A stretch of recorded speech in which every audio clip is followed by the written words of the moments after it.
मित्रांनो, आपल्या भारतीय पुरातन टेम्पल्सवर जे स्कल्पचर आहेत तसा 3D इफेक्ट पेपरवर ड्रॉ करणे खूप कठीण आहे। पण जर तुम्ही मी सांगितलेल्या ह्या 6 स्टेप फॉलो केल्या तर तुम्ही तुमच्या ड्रॉइंगमध्ये तो इफेक्ट इझिली अचीव करू शकता। तर चला मग आजच्या ट्युटोरियलला सुरुवात करूयात। स्टेप 1, सर्वात आधी आपण मार्करने पॅच फिल करून घेणार आहोत।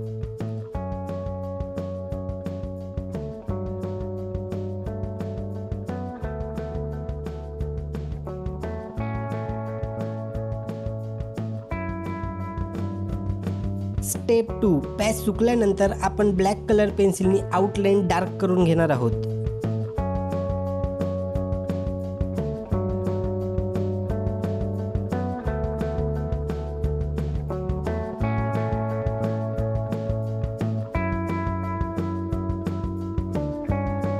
स्टेप 3, त्यानंतर ग्रे कलर पेन्सिलने आपण मिड टोन कलर करणार आहोत। Remember to use vary pressure with your pencil to create depth and डिमेन्शन।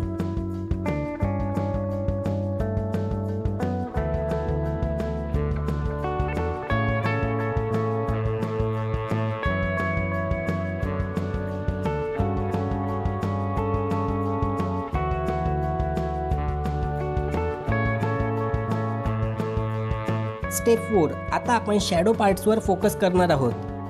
त्यासाठी आपण ब्लॅक कलर पेन्सिलचा यूज करणार आहोत।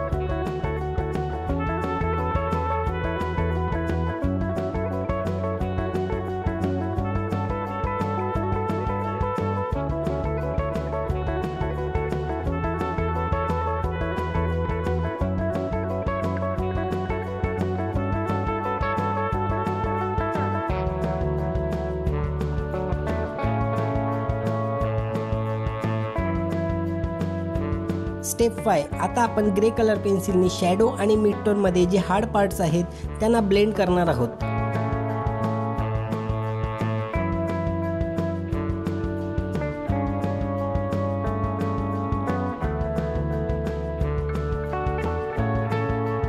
अँड स्टेप 6, आता आपण हायलाइट्स ड्रॉ करणार आहोत।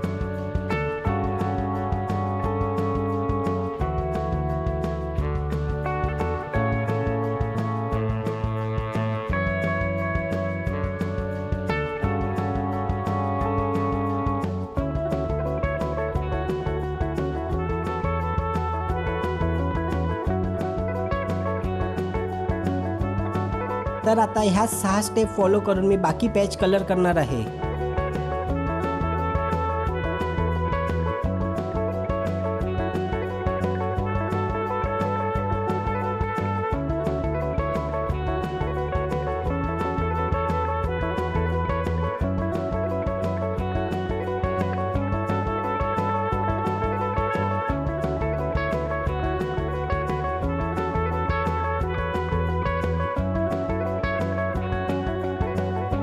तर मित्रांनो, तुम्ही बघू शकता की कसे आपण ह्या 6 स्टेप फॉलो करून स्कल्पचर स्टाईल 3D इफेक्ट आपण पेपरवर क्रिएट केला आहे।